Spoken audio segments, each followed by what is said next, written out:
I'm struck as we near the end of this unit just how focused it's been on painting. Rodin's George Washington is our only other sculpture besides Rodin's Burghers of Calais, which I'm about to talk about. It's actually a little hard to know where to place Rodin in this course, especially now that we've moved Impressionism to our next Western art unit. In this statue, which is not a required work, but a good introduction to Rodin, you can see both the realist and the impressionist influence in Rodin's work. He strove to capture musculature and movement realistically. He too was interested in the photographs of Muybridge, for example. Yet his sculptures reveal a fascination with the play of light on surfaces, which would be an impressionist specialty. Art historians sometimes describe Rodin as the most important sculptor since Michelangelo. Bernini would probably take issue. But certainly Rodin was heavily influenced by Michelangelo's work, especially the unfinished slave statues that you see here. Rodin was especially impressed by the way the slaves seemed both to be imprisoned in and struggling to break free from the stone. Many of Rodin's sculptures also captured this quite deliberate, unfinished appearance. So here's one of Rodin's most famous and at the time most controversial sculptures, although not a required work. I'm showing the versions in both marble and cast bronze to give you a sense of how those two different media work out.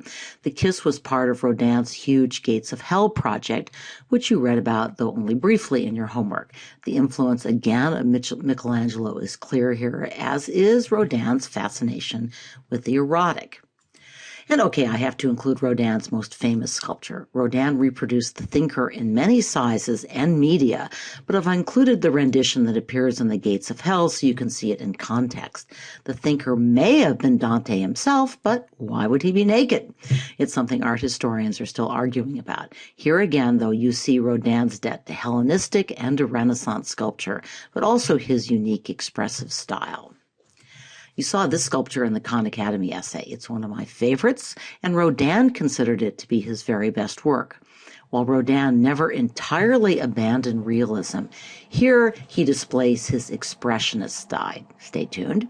The rough-cut features and the monumental size are intended to capture the energy and force of the subject in a way that a purely realistic and proportional sculpture could not. The robe disguises as much as it reveals Balzac's body, and it draws attention toward that oversized head. Rodin knew that the head was out of proportion. It's really a symbol of Balzac's genius and a movement, again, away from non-representational art. The 20th century is almost here in this course. Finally, our required work. And yes, for once again, I am very happy with the College Board's choice. I love this sculpture, in part because it has such a great story. Here's the story. Edward's king, Edward III, after a victory in the Battle of Crécy during the 100 Years' War, laid siege to Calais, where Philip VI of France ordered the city to hold out at all costs. Philip failed to lift the siege, and eventually starvation forced the city to parley for surrender. Edward offered to spare the people of the city if any 6 of its top leaders would surrender themselves to him, presumably to be executed. Edward demanded that they walk out wearing nooses around their necks and carrying the keys to the city and the castle. One of the wealthiest of the town leaders, Eustache de Saint-Pierre, volunteered first, and 5 other burghers joined him. Although the burghers expected, according to this version, to be executed, their lives were spared by the intervention of Edward's wife, Queen Philippa, who persuaded her husband to exercise mercy by claiming that their deaths would be a bad omen for her unborn child. Here's another view from a different casting and location. Note that the sculpture is intended to be seen from all sides. It's intended to be walked around and really kind of participated in. So as he prepared to fulfill his commission, Rodin studied the major historical source on the subject, which is a 14th century history written by Jean Froissart. Here are a couple of illustrations from earlier illuminated manuscripts.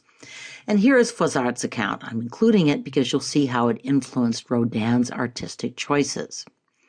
Quote, "The richest burgher in the town, Sir Eustache de Saint-Pierre, got up and said, 'Gentlemen, it would be a great shame to allow so many people to starve to death, if there were any way of preventing it, and it would be highly pleasing to our Lord if anyone could save them from such a fate. I have such faith and trust in gaining pardon and grace from our Lord, if I die in the attempt, that I will put myself forward as the first. I will willingly go out in my shirt, bareheaded and barefoot with a halter around my neck, that is a noose, and put myself at the mercy of the King of England. The chronicle continues, another very rich and much respected citizen called Jean d'Air rose up and said he would keep him company.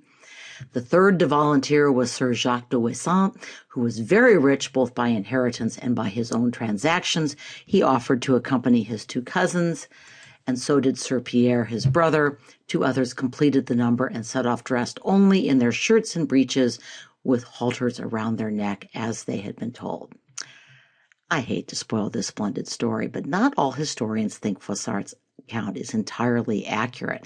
Here's an alternative view from a historian of the 100 Years' War. There was indeed a ritual of submission by the people of Calais, but it was mainly organized in advance, not spontaneously. The people of Calais had negotiated a pardon, and it was only once they were virtually certain of this pardon that they agreed to perform the rite. The burghers did indeed wear halters, that is, nooses around their neck, but they were accompanied by the town's men-at-arms. The historian notes that our hero, Eustache de Saint-Pierre, actually received a reward from the King of England. Well, from our standpoint, this may not make much difference. Neither Rodin nor the town fathers of Calais took this historian's view. They bought into Froissart's account entirely. Which is not to say that the town fathers of Calais were happy with the statue they received. Rodin broke with tradition by placing his cast bronze sculpture on a low pedestal to bring the burghers face to face with the people of Calais.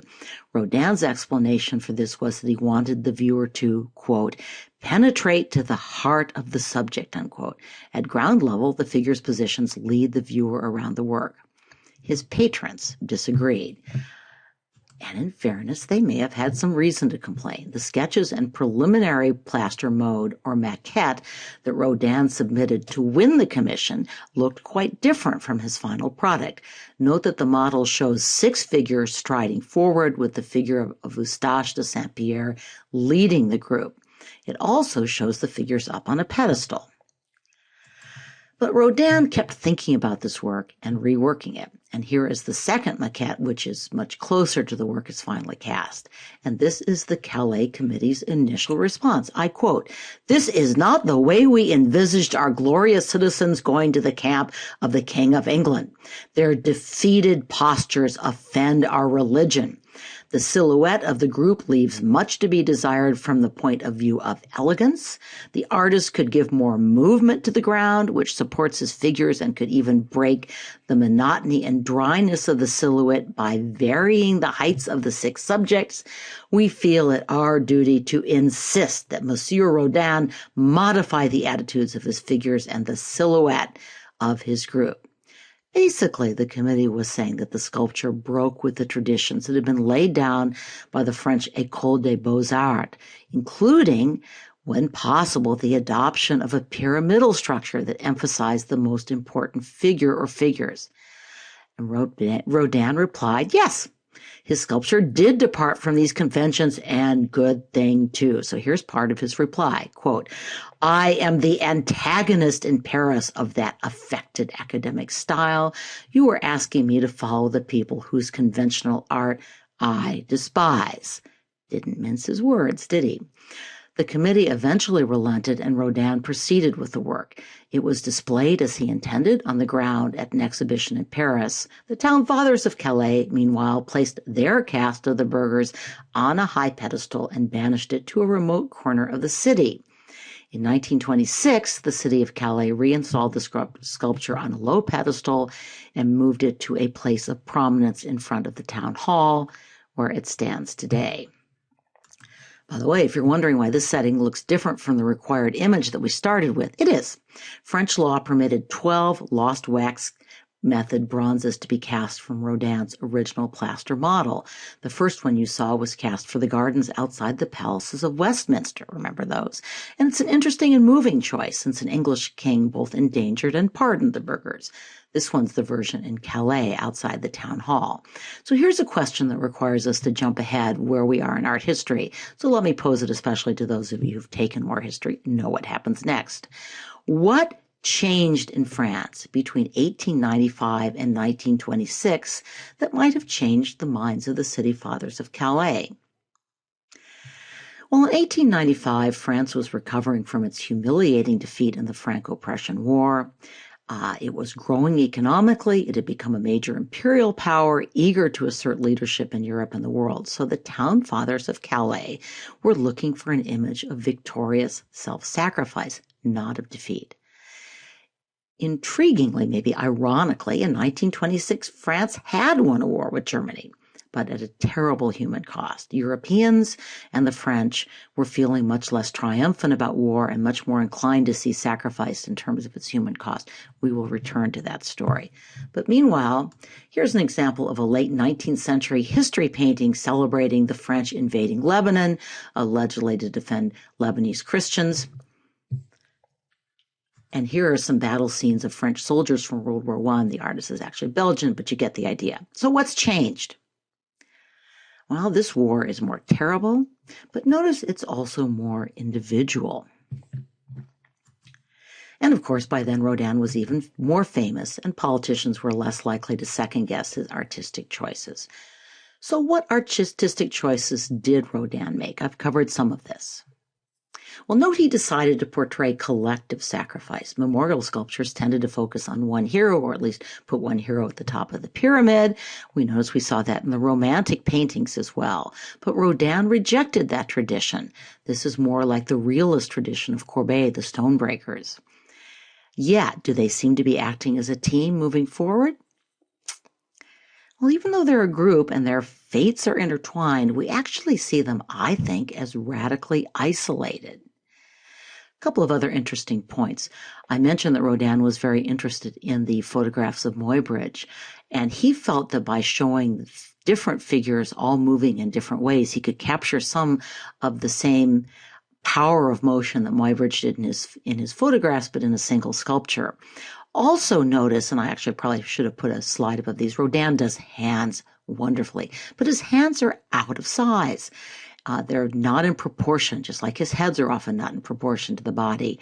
And Rodin himself explained that they were, as it were, weighted down by their decision, and that the large hands were part of that. Above all, Rodin is asking the viewers to join the burghers in their march toward death, to mingle among them, to acknowledge maybe their common humanity. We too are victims, we too are heroes, we too fear death, we too are willing to sacrifice for the greater good. I think it's much of what makes this sculpture so powerful. So think about what this work says about an artist's and a nation's attitude toward its own history. The subject, by the way, of this unit's major essay. Stay tuned.